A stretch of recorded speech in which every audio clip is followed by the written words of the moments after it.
Sifat orang yang dapat hidayah: pertama, memakmurkan masjid dengan pengertian tiga: bangun, ramaikan, atur administrasinya, tertib administrasi. Dua, man amana billah, akidahnya benar, la ilaha illallah. Kenapa didulukan bangun masjid baru beriman kepada Allah? Karena ternyata ada orang yang bangun masjid tapi tidak beriman kepada Allah. Ini Ustaz Somad ngawur. Mana ada orang bangun masjid tak beriman? Ada. Masjid apa? Masjid untuk kampanye. Kata pepatah Melayu, kalau tak ada berada, takkan tempua bersarang rendah. Burung tempua sarangnya di atas pokok kelapa, tapi kalau sudah padi menguning, dia akan turun ke bawah. Dan itu terjadi di zaman sekarang. Padi menguning itu berapa lama? 5 tahun sekali. Musim-musim kampanye. Orang mulai nyumbang untuk masjid, masuk ke masjid, pakai sorban, pakai peci, pakai koko, pakai sarung, tapi tak sunat. Dan banyak orang terkecoh, disangka ustadz, rupanya KW. Masjid dibangunnya. Ustadz tahu dari mana? Masuk SMA, SMS, WhatsApp, datang nanya, Ustadz, apa hukumnya si fulan bangun masjid, nyumbang untuk masjid? Saya bilang jangan ambil, karena pasti ada udang di balik pempek. Ada niat di balik itu semua. Ada tujuan terselubung, ada kepentingan. Maka jangan. Datang dia ngasih duit, ambil duitnya, jangan coblos orangnya. Setuju? Ambil duitnya, serahkan ke fakir miskin, anak yatim. Setuju? Tak sama bunyinya macam yang pertama tadi. Makanya prinsip dalam Islam, man amana billah, la ilaha illallah. Saya yakin semua yang datang subuh ini tidak ada tujuan lain, langkah kaki dari rumah, bismillahi tawakkaltu 'alallah, la haula wala quwata illa billah. Salat, usolli fardhu subhi rak'ataini adaan ma'muman lillahi ta'ala. Puasa, nawaitu shauma ghadin an ada'i fardhi syahri ramadhan hadhihi sanati lillahi ta'ala. Haji, labbaik allahumma labbaik, labbaik la syarika laka labbaik. Ketika engkau persekutukan, kau duakan Allah dengan yang lain, hilang amalmu. Lain asyrakta, kalau kau syirikkan Allah, kau duakan Allah, kau persekutukan Allah, la yahbatanna amaluka, gugur amalmu.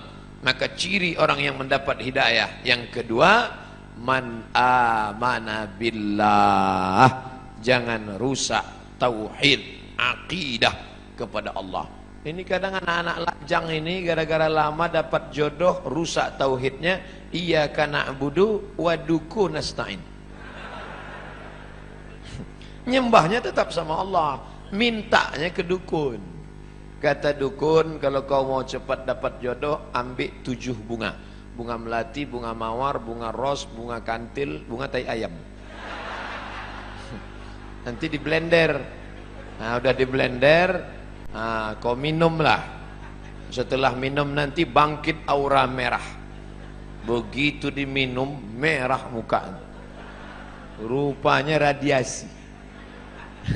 Pergilah batu rubi berwarna merah, maka aura merah akan bangkit, wajah akan merah, biji mata merah.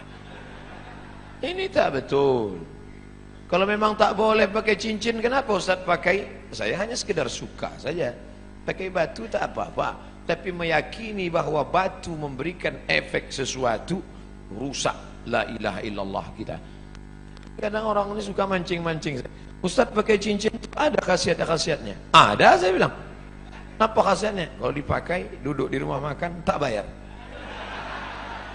Hebat Pak Ustadz, duduk aja, jangan makan. Masih percaya dia dengan yang begitu-begitu. La ilaha illallah. Kita dalam Islam diajarkan berani berkata la ilaha. La ilaha, tak ada lagi batu-batu. La ilaha, tak ada lagi dukun-dukun.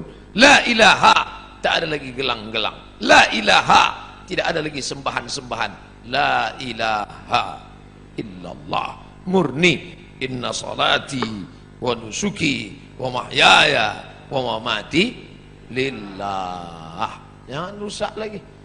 Yang nampaknya kita tak jadi nikah. Kenapa? Persiapan pernikahan sudah siap. Ternyata menurut ramalan kita tak cocok. Aku Taurus, engkau Pisces.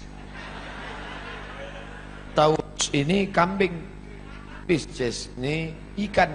Ikan tak cocok sama kambing. Tak jadi nikah hanya gara-gara ramalan. La ilaha illallah Muhammadur Rasulullah. Maka jangan lagi kadzdzabal munajjimun walau sadaqu. Bohong, dusta orang yang percaya kepada ramalan zodiak bintang-bintang. Kalaupun betul kebetulan. Bila Anda telinganya agak ke depan, tak cocok kerja di sungai. Bila tai lalatnya di bawah dagu, cocoknya di darat. Ini bohong semua. Islam tidak pernah berkata demikian. Fa idza azamta, kalau kau sudah tekad, fatawakkal 'ala Allah. Bertawakkallah kepada Allah. Jangan rusak akidah tauhidmu. Percaya kepada burung-burung. La tiarata, tak boleh. Dulu orang kafir musyrik, kalau dia mau bisnis, dilemparnya burung di atas pohon kayu. Lempar. Kalau burung itu terbang ke arah negeri Syam, berarti sial. Syukmu, Syam, sial.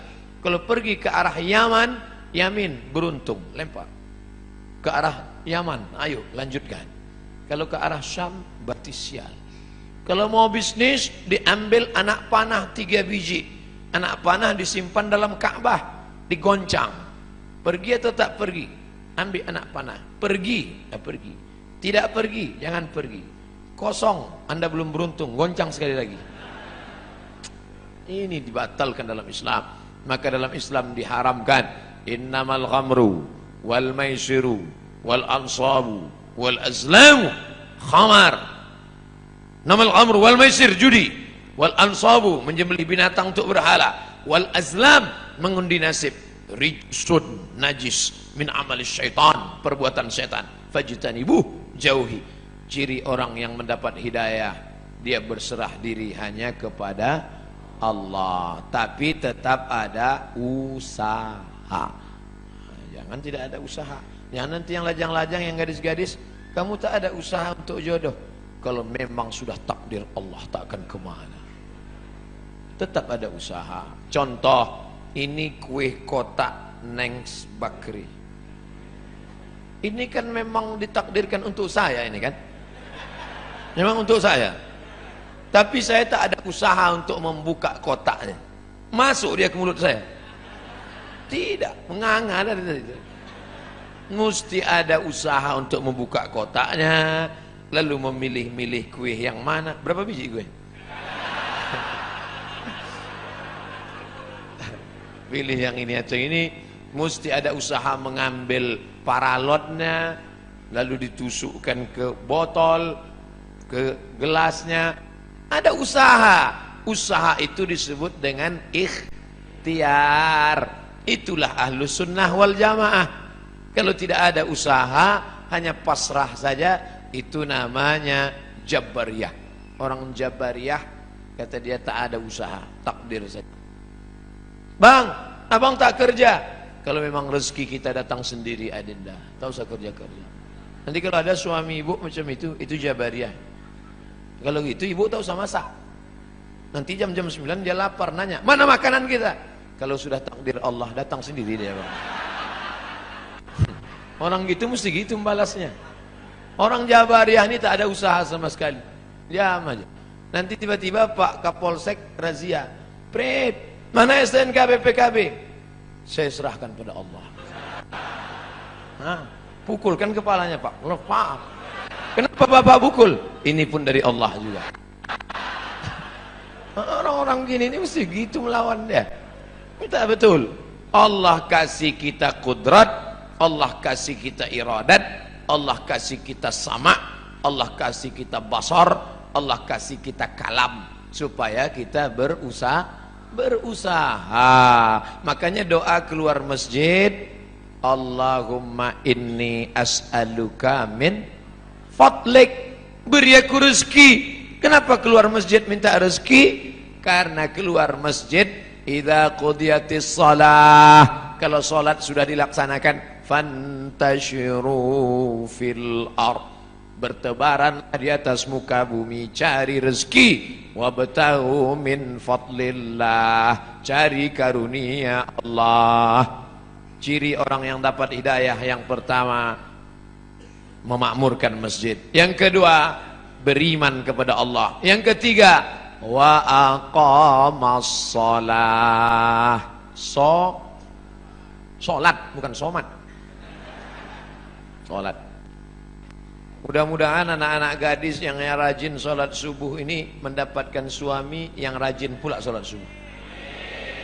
Karena kalau kalian anakku yang sudah solehah, yang sudah cantik, yang sudah rajin sholat, tiba-tiba dapat laki tak sembahyang, tak satu dua curhat masuk ke HP saya. Ustadz, dulu saya sangka nikah sama dia bahagia, ternyata Pak Ustadz, cuman rasanya bu macam tidur sama babi hutan. Tak sembahyang.